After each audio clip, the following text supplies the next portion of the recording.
fresh out the oven.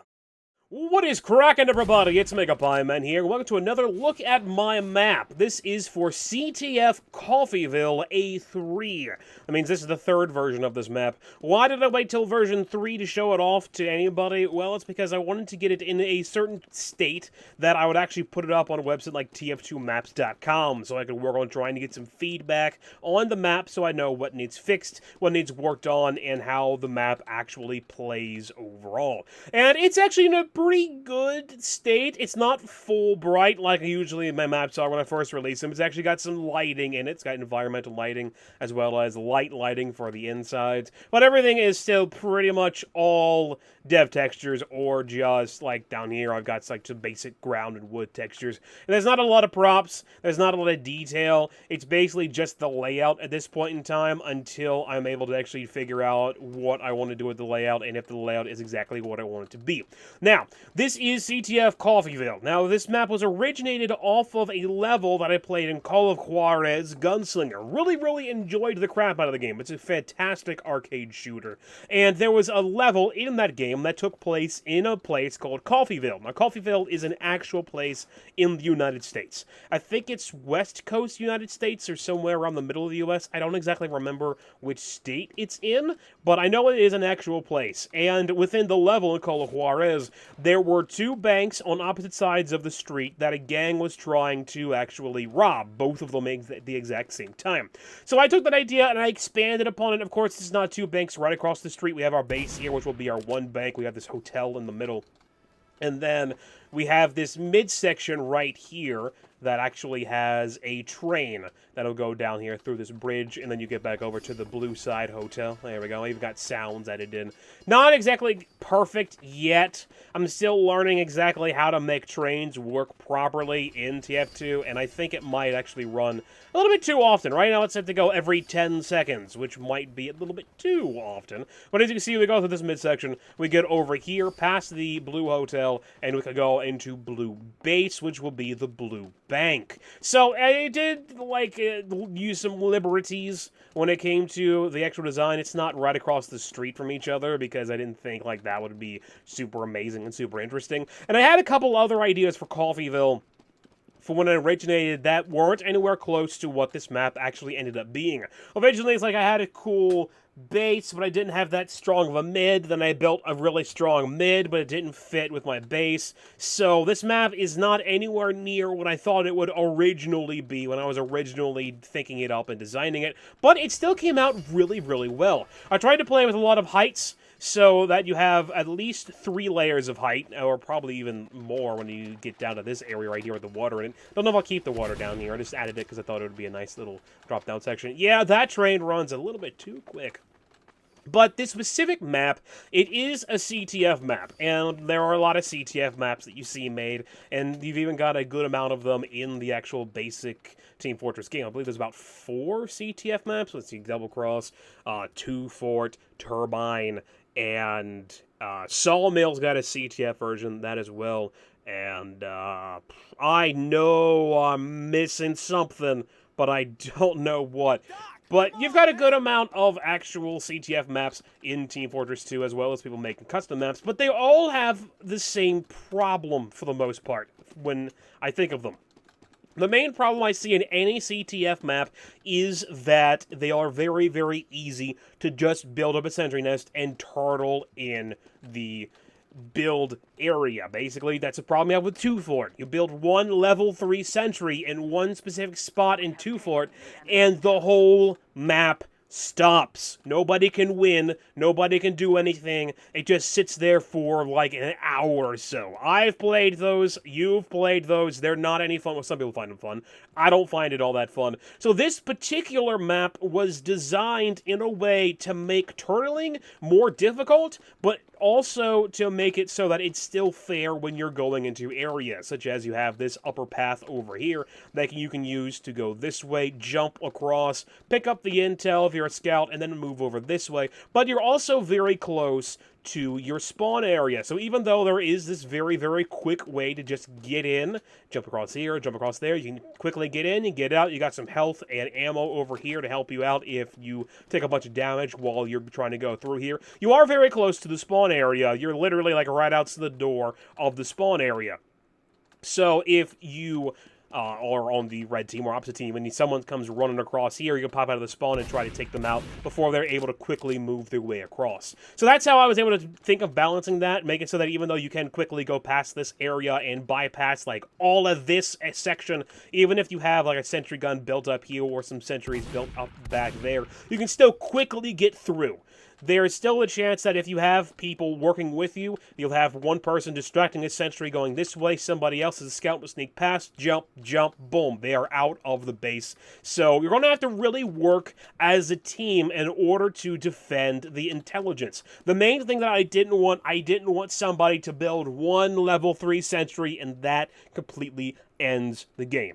So my hope with this design is that that's not going to happen. With the design, you can go through this area, you can go through around the top, and there is like health and ammo and stuff nearby to help you out. There's even some health over there if you do end up taking a little bit of bullets. And also helps defenders, like if a defender's set up here, you can easily try to set up a sniper nest up in this area to fire out this way, or a sentry gun that over here or even over here to try to take out people who are running down this path, and you've got a good amount of health and ammo as well. I'm not sure about this health and ammo pack right here. I'm not sure if I want to keep that or not. It depends upon how balancing goes. And I didn't want to make this area too super open. Originally, I was thinking about putting some like guardrails on top of here, but I put these boxes here for now so that you can use this snipe. A guy on my Steam friends list by the name of Woozles, I had helped him with his MVM map, which is a cave map. I don't exactly remember the name of it. It's like underground or something like that. It's an MVM map he's working on. I helped him test that a little bit,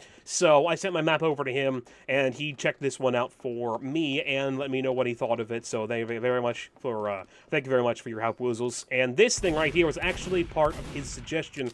Originally, I had this as just an open area with a bit of a guard so that you could use it to snipe people, and you can still use it to snipe people. I might want to lower these windows a little bit. They seem like they could be a little bit too high. You can still snipe out at people, but you have a bit more cover with these windows, and you can't shoot through this particular window. So if you grab the intelligence, and you do make it through this way, if you're running all the way down through this way, you can easily just run up these stairs, and you'll be safe by going through this window, and then drop down here. You'll take a little bit of damage, but you can drop down there, move down here, grab some ammo, grab some health, and move on that way. Or, if you're able to actually grab the intelligence and you decide to go through this way, you can go up this way, go to the right into the hotel, go around to this balcony area, jump across onto the bridge, jump across to your own balcony, and continue on the way to capture the intelligence that way. So, you've got a lot of different ways to go. You have this upper area, you have this bottom area, and you even have the mid area, if that's where you decide you want to go. If you want to go down here, you can go down this way, around here, past the train.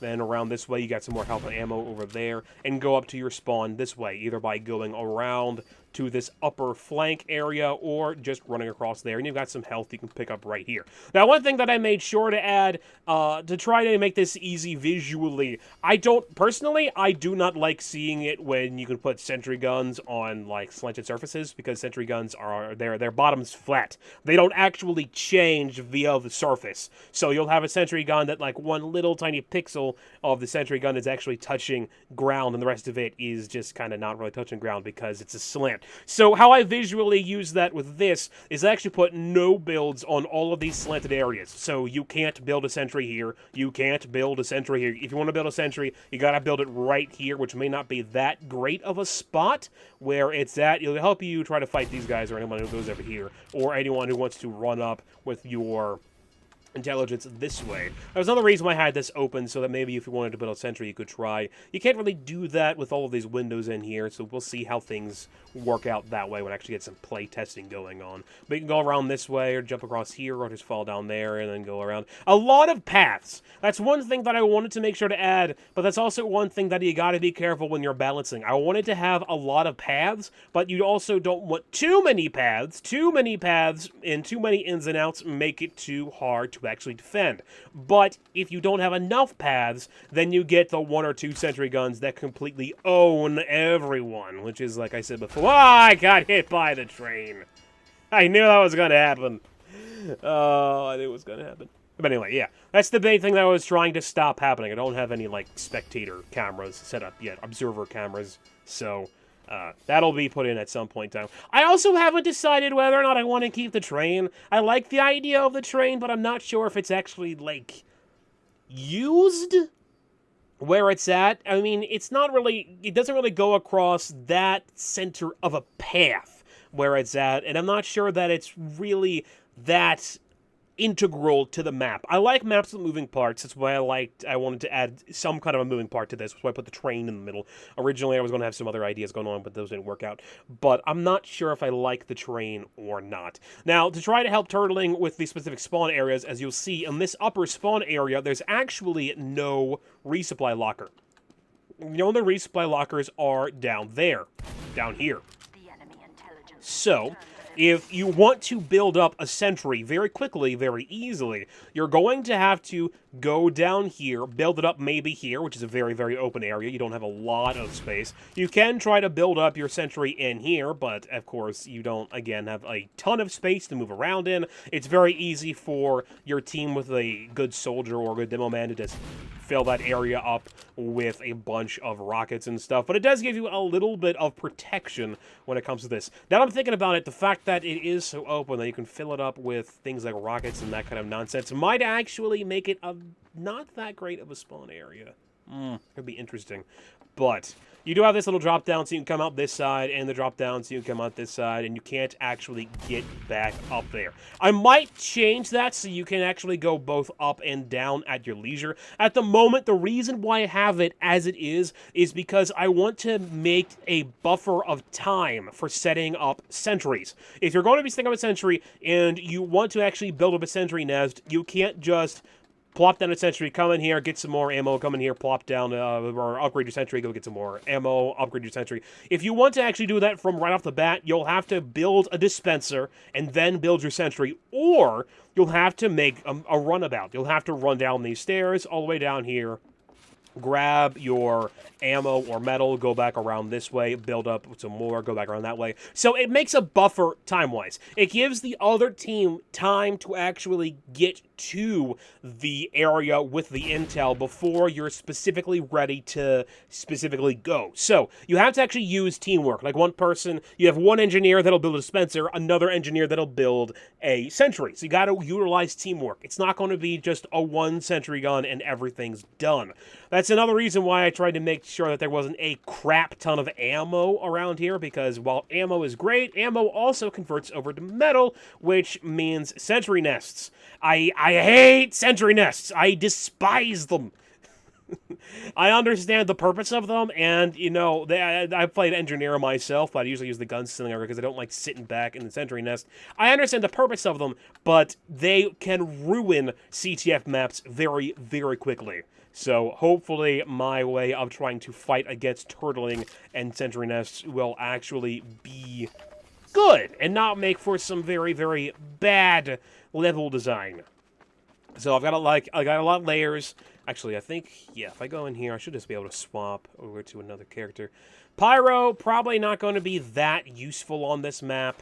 There's nothing on the map really designed for the pyro outside of course, the map is in layers, so you can push people off of the layers using your air blasts, which will be nice to see. You can also use your flare gun to make some long distances with a bit of large sightlines. When it comes to heavies might be a bit of a problem with this map, since, like, if you go outside here, you have a lot of open area for heavy to come out and completely wreck some face. So you have heavies like standing right here, you can cover this, you can cover that, you can cover that, you can cover that over there. And if somebody's running past, they're going to have to either go through the hotel this way, or they can go around and take that upward flank out that way.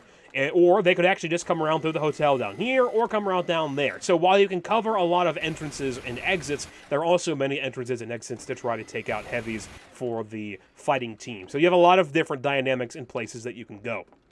Let's switch over to another class here like the sniper. Since there are many different places you can go, that will actually help out spies. So, like, if there's a heavy that's just completely covered in this area, a spy can hop out of that window and even get the backstab going on. But it could be a little bit difficult considering that you do have to go past the spawn room. One thing that I've seen a lot of CTF maps do is you have to go past the spawn room to get to the intel. I understand why they do it, because it makes it more difficult for just one team to go intel, intel, intel, intel, win! That kind of a thing. But I kind of use that a little bit here, but you also have your ways around the spawn, over to the left and over to the right. When it comes to the sniper rifle, the sniper's got a couple interesting areas. Of course, you have this sniper nest up here that you can use to completely cover this line of sight. I mean, you can see really, really far over here, and there isn't any cover over there, at least as of yet. I might add a bit of cover. But if somebody's got the intel, or somebody has your intel and they're running away, then they jump across this bridge, you can cover the top of the bridge, and you can also try to snipe them as they run back into the hotel, be it down that way, or they try to go around the corner. Of course, you can try to snipe people over here. You can't snipe people who are running with the intel to drop down there. I thought that that would be a little bit too cheap, but you can actually try to shoot them through this little window broken out piece. If there's a sniper over there, you can try to shoot them over there. That's the only piece that you can actually shoot through. You can't fire through that glass and put a block of bullets on there. So, when it comes to snipers as well, you can cover this area over here, try to take some pot shots of any over there. You can come over this way and try to cover anyone who's got a sentry gun built up over here. And, of course, if you go over there, you can do that again. You can try to cover around this area. Large sight line right here. You can see all the way underneath the bridge. And even if you go down to here, you can even see farther underneath the bridge. You can't see completely over to where the other team is at. There's no real sight line to see over there unless you walk over here and you can try to get some shots going that way. So you do have some nice sight lines, but they're not very covered. That was another thing that I specifically wanted to work on for this particular map. I wanted my sniper sight lines to be dangerous to use. That way you don't have one sniper completely owning an entire map, which is something that can happen on something like 2 Fort. Even if you go over here, it's like you have this huge sight line. You can see everyone over here. You can see all those people. You can even cover people who are over that way, but there's no cover. So you are very, very out in the open, which is the main thing that I wanted to do. I wanted sniper sightlines to be dangerous but powerful. Like this, it's very powerful. You can see a long way, but you're probably going to get shot if you try to go up here. Let's switch over to another class. Of course, with the verticality that opens itself up to things like rocket jumps as well as sticky bomb jumps. We go over to, yeah, let's go to our soldier here. You have a lot of verticality, so you can just jump up top here and move around that way. And, of course, this upper flank, if you see somebody who's coming up to the upper flank from down here, just give it a rocket jump, and you can take them out this way. I also have this box to land on to give you a bit more height if you want to get up there a little bit easier. That's another reason I put a lot of health around, since I do have a lot of verticality. So if you have people rocket jumping, they'll be able to get their health pretty easily. Also, if you have people who are taking a lot of fall damage, they'll be able to get a lot of health very easily if you have some nice openings.